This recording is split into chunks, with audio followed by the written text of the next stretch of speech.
Hi, welcome back to the Power of Influence series. Right now with this particular video, it's family house, the power of influence, family household rules and expectations, far as religion and values go. I know when you're born into a house, born under someone else's roof, you have to abide by those rules. So that means also abiding by whatever religion the man or the authoritative figure in that house worships, which is fine. I mean, it is what it is. You're born into it. It's fair enough. You were born into that family. It's fair enough to learn and adapt. My thing is, how is your approach when it comes to your religion in the household? Is it very oppressive? Is it to the point where it stops you from making healthy life choices? Nothing negative, like from having friendships and going out and seeing the world, not in like this fanatical type of way, but in a way that's natural. Is it too controlling? Is it brainwashing?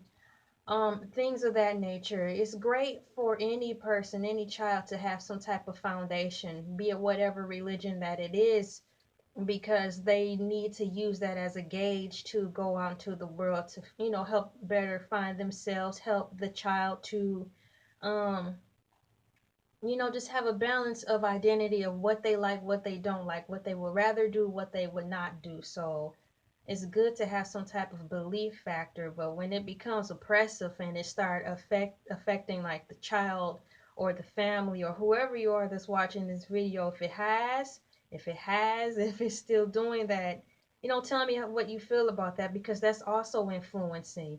Because you may feel that if you're under this roof and something starts to clash, you want to start questioning when you're older. Well, why do you believe this? You may believe in that religion, but have questions about why some things may not sit well with you. And it could cause a tension, and it probably will cause a tension in the house when you begin to question these things. You have your own mind, you've developed your own thoughts, and it's part of the growth to question um the religion, even if you like it or if you don't, you have the right to ask questions, and you also have the right to get answers, um even if you don't like those answers.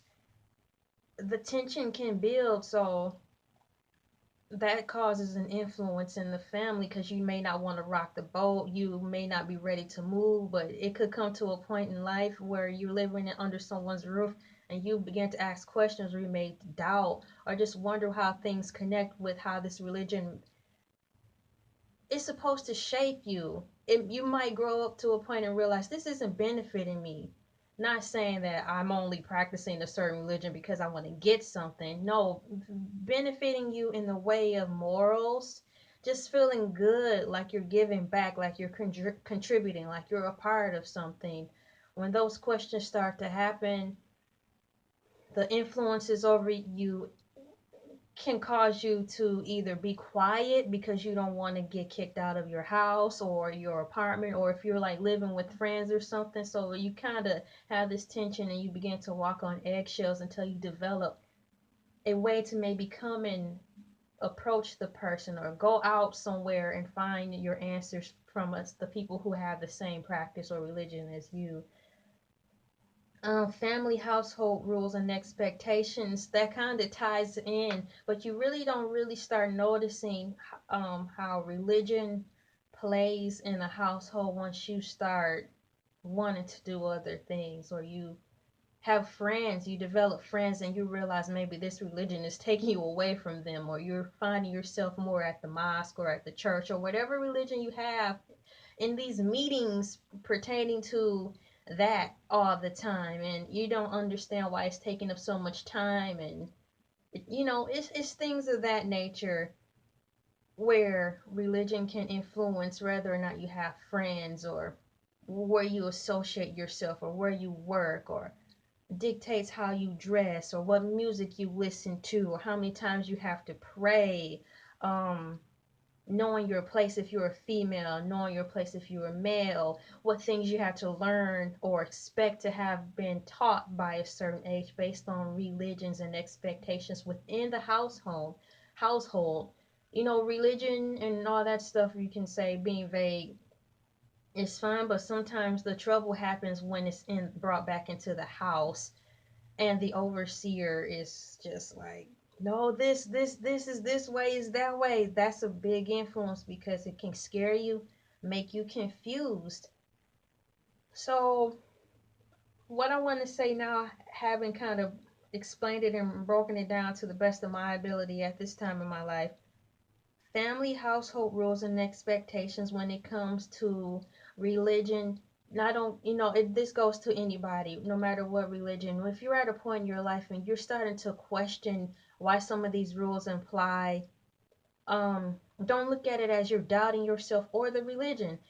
It means you have developed some core values and you're starting to figure out which way in life you want to go with these, which bits and pieces will work for you and your values, because your values may be different from whoever you're with, living with at that time. You could be in the same direction, worshiping the same God, but you still see things a little different.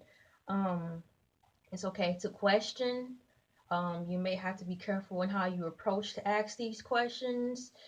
Continue to search. There's libraries, there's books, there's other people who follow the same path you do as far as religion. Ask them to see, to get knowledge and understanding. It's always good to ask for knowledge and understanding and which way to go. Personally speaking, if you're really sincere about it, that's the best thing to do. Ask for knowledge and understanding with whatever you're practicing, and you'll be able to kind of gauge from there. Don't feel too trapped. Don't feel hopeless because you don't want to hurt someone with questioning. You may be thinking that since you're asking a question, they might think you're doubting your faith. Don't get that twisted. Doubting your faith and questioning it can be different things. But either way, the fact that you're asking questions means that you're inquiring. That means growth. Be it if you don't want to, associate yourself with that, or if you want to push forward. And people need to just keep that in mind. Questioning your religion when you get older, and some things about it that you may not understand, is not doubt. It's not at being stern of adversity. So you have to be brave in those things because it kind of falls under your personal beliefs, your personal morals, your values, your integrity, the power of influence. Don't let someone's opinion of what they really strongly believe in, what you should be following, is is gospel. You have to do that searching on your own. People are only there. I am only here to guide you in the direction you feel fit. And that's all I can say or do. Give you advice based on my opinions, but I'm not shoving it down your throat. It's not cool to just shove stuff down somebody's throat because they might fall under the pressure or the influence just to shut you up and do it. And you want it to be done the correct way, is all I'm saying. So when you're in the family household, no matter what it can be, a single parent household, grandparents, gay household, whatever, it's a household is a household, and rules are rules. I don't care how it's brought up. And household is household, families, family, rules are rules. You have to abide by those rules. But when you get older, you do want to start seeking truths on your own and understanding things. Go ahead and ask your questions. Be brave, be bold, keep following the path that makes you feel safe, healthy, non negative. And I'll close with that. Once again, this is the power of influence. Don't let someone pressure you into doing things that you don't want. When it comes to that, don't be afraid to not ask questions. Asking questions about your faith or whatever you follow is very key. I believe this helps someone. Power of influence. The next video will be coming soon.